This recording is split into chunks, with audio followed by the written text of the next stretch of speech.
본문 말씀을 우리 이제 나누기 전에 항상 하듯이 이제 시작하기 전에 오늘 본문 말씀이 도대체 무엇을 말씀하고자 하시는가, 이제 그것을 지난 시간과 이제 연결시켜서 함께 먼저 이야기를 나누고 전체적으로 살펴보고 이제 오늘 말씀을 본격적으로 나누도록 그렇게 하겠습니다. 자, 그래서 사실 이게 지지난주 말씀인데요. 창조 세계는 죄 때문에 다 신음한다. 그리고 지난주에는 무슨 말씀 드렸는가 하면, 그런데 우리의 영도 죄된 혼과 육신 때문에 똑같이 신음한다. 자, 그런데 여기가 이제 지지난주와 지난주 말씀이라면, 이제 오늘 말씀은 무엇인가 하면, 그렇게 이제 신음할 때, 우리 영이 신음할 때 성령님께서는 신음하는 우리의 영을 그냥 방치하고 혼자 신음하도록 내버려 두시는 것이 아니라 함께 신음하시며 중보해 주신다, 중보기도 하신다 라는 것이 오늘 말씀의 내용입니다. 그러니까 창조세계도 신음하고 우리의 영도 신음하지만 성령님께서는 그걸 그냥 내버려 두지 않으시고 우리의 영과 함께 어우러져서 성부 하나님께 아바 아버지라고 부르면서 탄식하면서 기도하신다라는 것이 오늘 내용이라는 것이죠. 자, 그리고 이제 이것을 이해하시는 상태로 오늘 본문 말씀을 보시면 이해가 쉬우실 텐데요. 여기서 참고로 한 가지 더 확인하실 것은 오늘 유명한 두 구절이 나와요. 그러니까 뭐냐면 성령님께서 말할 수 없는 신음으로 우리를 위해 중보하신다라는 굉장히 유명한 잘 알려진 구절과, 또 하나가 모든 것이 합력하여 선을 이룬다라는 그 의미가 도대체 무슨 의미냐. 우리가 기존에 이해하고 있었던 것은 뭐 당연히 내 어떤 힘들고 어려운 일을 위해서 성령님께서 중보기도 해주시고 또 내 소원을 위해서 합력해서 모든 것이 선을 이루어가서 결국 내 소원이 이루어진다, 뭐 이런 식으로 우리가 이해를 하고 있는데, 과연 그게 맞는가라는 것을 오늘 본문 말씀을 통해서 확인을 했으면 좋겠습니다. 자, 그래서 오늘은 특별히 어려운 단어가 없기 때문에요. 그래서 용어 설명은 생략하고 이제 각 절마다 의미를 바로 이제 분석을 해보도록 할 텐데요. 여러분 먼저 이렇게 좀 길어서, 길지만 우리가 좀 함께 좀 읽어보실까요? 읽겠습니다. 시작.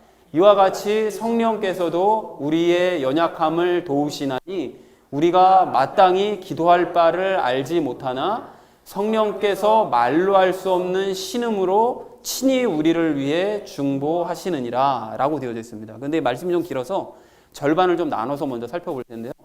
여러분 여기서 먼저 연약함이라는 단어가 나오거든요. 근데 여기서 연약함은 도대체 뭘 얘기하는 걸까요?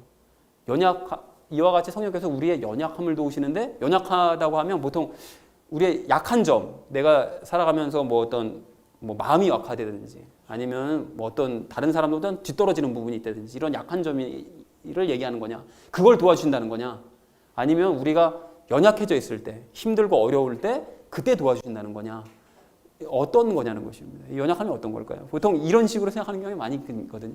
그런데 사실은 이것들이 아니라는 거죠. 이런 의미가 아니라 뭐냐면, 이전 시간에 우리가 바로 전에 얘기했던 것이 무엇인가 하면 혼과 육신의 구원에 대해서 얘기하고 있었잖아요. 혼과 육신이 구원받지 못하는 것 때문에 탄식하고 신음하는 그 영에 대한 얘기를 하고 있었기 때문에 그 혼과 육신에 대한 이야기다, 그거에 관련된 연약함이다 라는 것을 우리가 먼저 이해하실 필요가 있습니다. 자, 그래서 더 이해하기 쉬우시라고 참고로 말씀드리면, 이전의 성경 기록들을 한번 기억해 보면요, 그 6장 19절, 로마서 6장 19절 말씀을 보시면 뭐라고 되어 있었죠? 너희의 육신이 연약함으로 라는 그런 표현이 있었고요. 그리고 또 8장 3절 말씀, 같은 8장의 3절 말씀을 보시면 육신으로 말미암아 연약하여라는 표현도 나옵니다. 그러니까 성경에서 말씀하시는 이 연약함, 또 오늘 이 8장 26절에서 말씀하시는 연약함이라는 것은 내가 약점이라든지 아니면 내가 연약해 있을 때라는 이런 의미가 아니라 어떤 의미가 하면, 성령님께서 도우시는 우리의 연약함이란 바로 이겁니다. 이게 왜 안 넘어가죠? 자, 죄의 유혹을 받는 혼과 육신의 연약함. 그러니까 죄 때문에 늘 흔들릴 수밖에 없는 내 혼과 흔들릴 수밖에 없는 자기 멋대로 행동하는 내 육신, 그것을 연약함이다 라고 말씀하신다는 것이죠. 그런 의미라는 것을 참고하시면 좋을 것 같습니다. 자, 그렇다면 여기서 우리가 라고 얘기하는데, 우리가는 누굴까요? 여기서 얘기하는 우리는 영혼 육 중에 어떤 걸까요?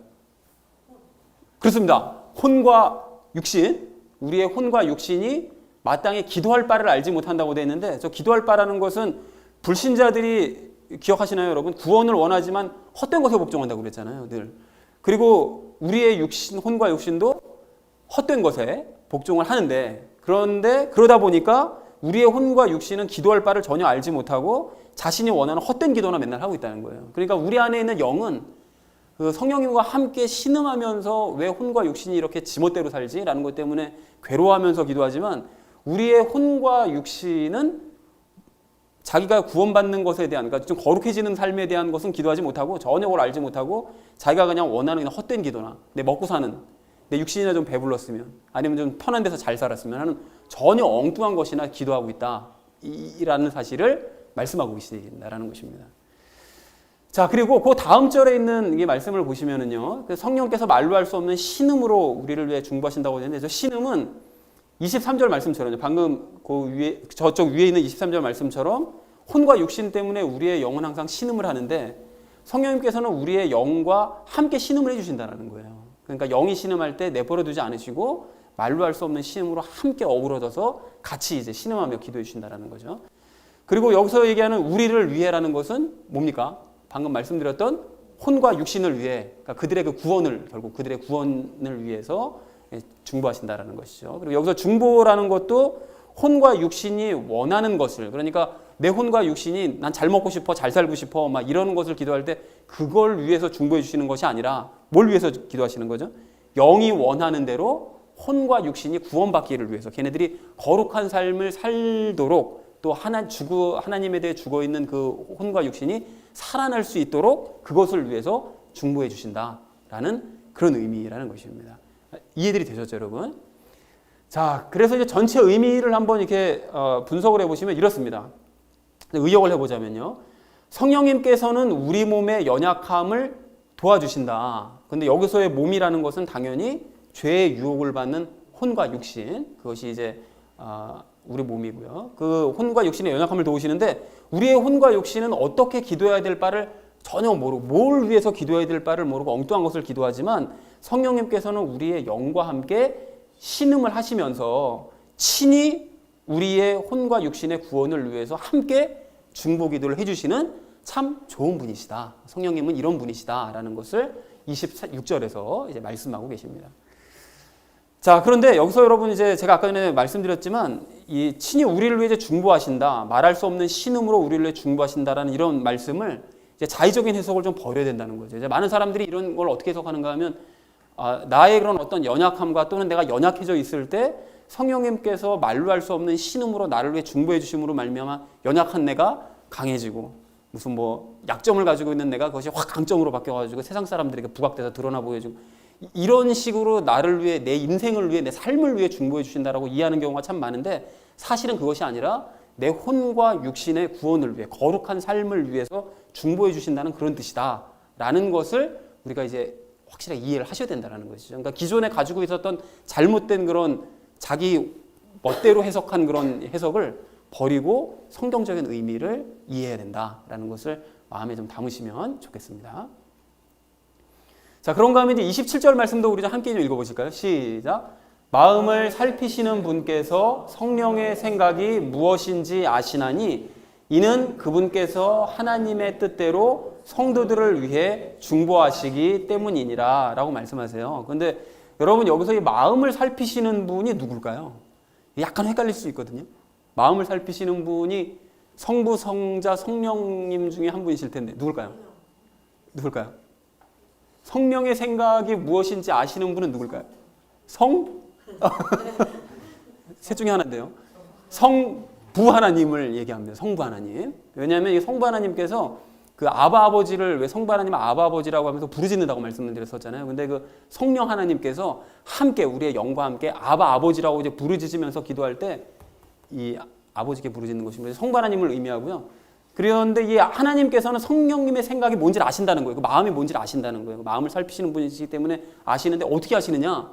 그 밑에 그대로 댓글로 답이 나와 있습니다. 여기 그분은 또 누굴까요? 그분. 문맥상. 헷갈리죠? 그분은 성령님이십니다. 성령님. 성령 하나님.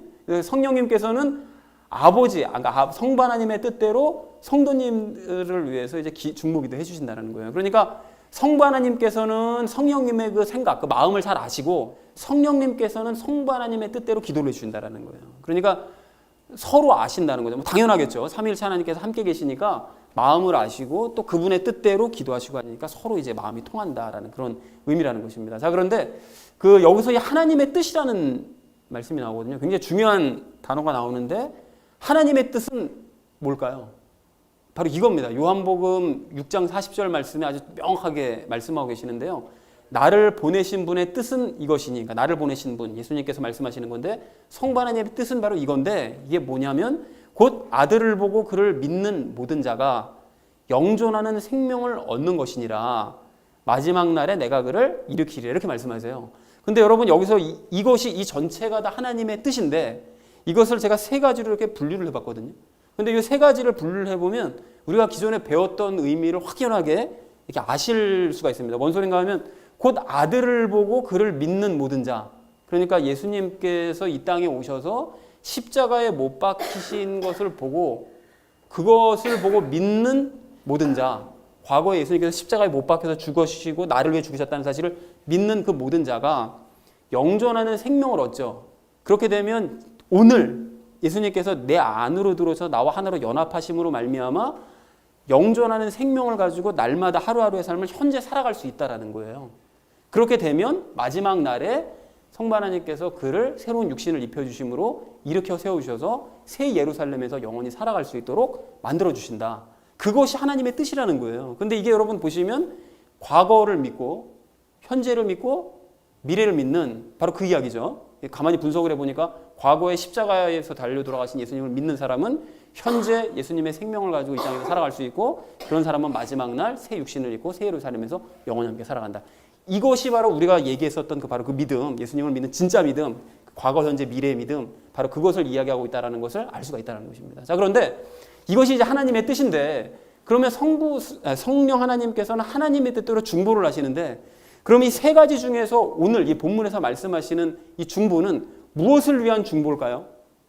1번일까요? 2번일까요? 3번일까요? 어떤 걸 위해 중보하실까요? 어떤 것을 위해 중보하십니까? 그러니까 예수님께서 십자가에 못 박혀 죽으셨다라는 사실을 믿도록 중보하시나요? 그건 아니겠죠. 이미 믿는 사람에게를 위해서 중보하시는 거니까 1번 아닐 것 같고요.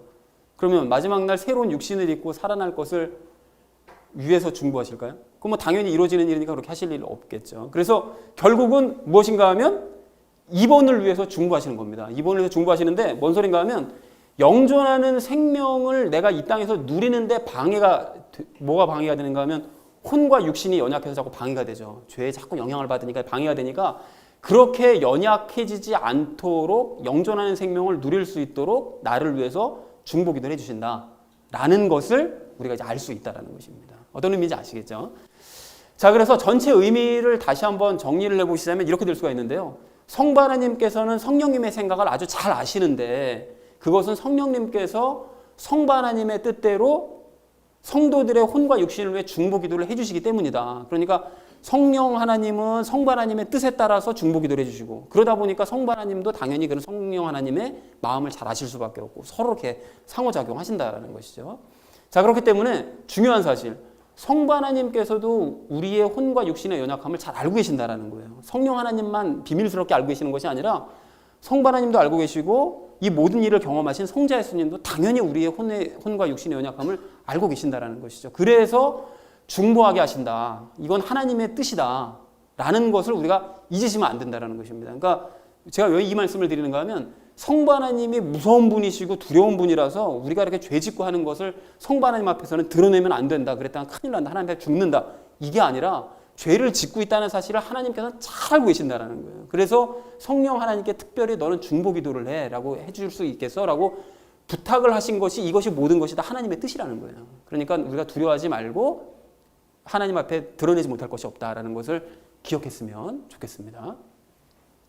자, 그런가 하면 28절 말씀을 우리 함께 좀 읽어보겠습니다. 시작. 우리가 알거니와 하나님을 사랑하는 자들 곧 그분의 목적에 따라 부르심을 받은 자들에게는 모든 것이 합력하여 선을 이루느니라 라고 되어져 있는데요. 여러분, 여기서 하나님을 사랑하는 자들이 누굽니까? 하나님을 사랑하는 자들은 당연히 그 밑에 있는 부르심을 받은 자들, 그러니까 구원받은 사람들이죠. 자, 그런데 그분의 목적은 무엇인가 하면 이거 여러 가지 설명드릴 수 있는데 그 다음 구절, 우리가 오늘 함께 읽지 않았지만 그 다음에 있는 29절 말씀을 보시면 이런 게 나옵니다. 예수님의 형상과 같이 되게 하시는 것. 그것이 바로 하나님의 목적이에요. 그러니까 우리의 인생에 대한 목적. 그러니까 즉 궁극적으로 예수님을 닮은 사람이 되도록 만드시는 것. 그것이 우리 하나님께서 가지고 계신 목적이라는 것이죠. 자, 그래서 여기서 이제 목적이라는 것을 우리가 보면서 깨달아야 될 것이 구원받은 사람은 예수님을 닮는 것을 삶의 목적으로 삼아야 됩니다. 우리가 무슨 뭐 100평짜리 아파트를 얻는 것이 내 인생의 목적이 아니라 뭐 좋은 차를 가지고 사는 것이 포르쉐를 내가 소유하고 사는 것이 내 목적이 아니라 구원을 받은 사람은 당연히 예수님을 닮는 것을 삶의 목적으로 당연히 알고 살아가야 되는 것이 이게 그리스도인의 삶이라는 것이죠. 자, 그런데 여기서 선이라는 말씀이 마지막에 이제 나오거든요. 근데 이 선이라는 것이 제가 항상 말씀드리지만 뭐라고 그랬었죠? 선은 하나님과 함께하는 것이 이제 선이다라고 항상 말씀을 드렸었잖아요. 그러면 의역을 좀 이것을 해보자면 하나님과 함께한다라는 것은 하나님의 여기 목적에 따르는 것. 그래서 하나님께서 가지고 계신 목적에 부합하는 그런 삶을 사는 것. 그것이 하나님과 함께함이죠. 또한 하나님의 뜻대로 사는 것. 그 이전 절에 나오는 하나님의 뜻대로, 그러니까 예수님을 닮은 삶을 사는 것. 그것이 바로 하나님과 함께 뜻을 함께하는 것이 곧 이제 선이라는 것입니다. 그러니까 예수님을 닮는 삶이 곧 선이다라는 사실을 확인할 수가 있습니다. 그리고 여기 모든 것이라는 것이 나오는데 이 모든 것이 또 무엇인가 하면 이 모든 것이 뭘까요? 방금 그 전에 말씀드렸던 성부 하나님의 뜻, 성부 하나님의 목적, 그리고 성부 하나님께서 우리를 위해 중보기도 하시는 것, 이 모든 것들이 다 어우러져서 나를 예수님 닮은 삶으로 인도해 가신다라는 그런 뜻이라는 거예요. 그리고 또 주변적인 내 상황들, 가령 예를 들면 창조물들도 하나님의 아들과 딸들이 나타나기를 바란다고 그랬었잖아요. 그러한 소망들까지 모든 것을 다 뭉뚱그려서 어우러져서 결국은 내가 예수님을 닮아가는 선을 이루어가는 일에 작용이 되어진다라는 그런 의미라는 것입니다. 자, 그러니까 이것을 이제 전체적인 의미를 다시 한번 정리를 해보시자면 이렇게 정리할 수 있는데요. 하나님을 사랑하는 자들, 곧 하나님의 목적에 따라서 구원을 받은 그런 사람들에게는 모든 것이 합력하여 예수님을 닮는 삶을 이루게 하신다는 사실을 우리는 잘 알고 있다라는 그런 의미라는 거예요. 자, 그러니까 여기서도 주의하실 것이 자의적인 해석을 버리고 선을 이룬다는 것이 무슨 뜻인지를 알아야 된다는 거죠. 그러니까 아까 전에도 말씀드렸듯이 모든 것이 합력하여 선을 이룬다는 이 구절을 이 위에 것들도 다 잘라버리고 많은 그리스도인들이 딱 요 밑에 요 한 줄만 머릿속에 기억하고서는 내가 바라고 원하는 소망을 하나님께서는 모든 것을 다 합력하여 내가 바라는 소망대로 이루어 주실 거야. 이런 식으로 이해하는 경우가 굉장히 많습니다. 그렇게 해석을 하고요. 그리고 또 우리 교회가 지금 힘들고 어렵지만 모든 것이 다 합력하여 좋은 방향으로 나아갈 거야. 이런 식으로 임의로 해석하는 경우가 너무나 많은데 사실은 성경에서 말씀하시는 합력하여 선을 이루신다는 것은 성부 하나님의 그런 기도, 성부 하나님의 뜻과 성령 하나님의 그런 중보기도, 그리고 또 주변의 모든 상황들이 이런 것이 다 어우러져서 내가 나의 혼과 육신이 예수님을 닮아가는 삶을 이루어가도록 모든 것이 도와간다. 이런 의미라는 것을 우리가 오늘 말씀을 통해서 바르게 깨달았으면 참 좋겠습니다. 이것이 우리가 마땅히 이제 성경적으로 이제 믿는 믿음이라는 것이죠. 자, 그래서 이것을 다 아셨다면 이제 지난주와 연결해서 본문을 좀 총정리를 했으면 좋겠는데요. 온 창조 세계가 신음하는 것처럼 내 영도 그들과 함께 이제 신음을 하는데 성령님께서는 우리의 연약함을, 몸의 연약함을 위해서 중보기도를 해주신다. 영이 왜 신음하는가 하면 우리의 혼과 육신이, 그러니까 즉 몸이 자기 멋대로 행동하니까 연약하니까, 그래서 죄 때문에 연약하니까, 죄에 대해 연약하니까 신음하는데 내버려두지 않으시고 성령님께서는 중보기도를 해주신다라고 이제 말씀을 드렸었고요. 근데 성령님께서는 하나님의 뜻을 따라 중보를 하시는 것이고 성부 하나님도 성령님의 마음을 잘 알고 계신다. 그러니까 성령님께서 이렇게 중보기도를 해주시는 것은 당신 혼자 임의로 하시는 행동이 아니라 하나님의 뜻에 따라서 중보하시는 것이고, 그러니까 하나님도 마땅히 그 마음을, 또 우리의 마음도 상황도 다 알고 계신다라는 것을 분명히 말씀하고 계십니다. 그래서 구원을 받은 사람들은 이 모든 것이 합력하여 성부 하나님의 중보기도와 성령 하나님의 중보기도와 성부 하나님의 뜻, 이 모든 것들이 다 합력해서 예수님을 닮는 삶으로 인도함을 받아간다. 그것이 그리스도인의 삶이다. 라는 것이 오늘 본문 전체 말씀의 내용이라는 것입니다. 자, 그리고 우리가 마지막으로 중요한 점 한 가지를 좀 확인하실 필요가 있는데요. 거듭 말씀드리지만 모든 것이 합력하여 선을 이루는 그 말씀과 또 성령님께서 우리를 위해 중보기도 하신다라는 이 내용은 우리의 연약한 혼과 육신을 살려내서 예수님을 닮는 선을 이루신다는 그런 의미인 것이지, 이것이 무슨 우리의 소원을 위해서 모든 것이 합력하거나 성령님께서 중보기도 해주신다, 이런 뜻이 전혀 아니다. 내 소원과 내 혼의 소망과는 아무런 상관이 없는 얘기다 라는 것을 분명히 확인을 하셨으면 좋겠습니다.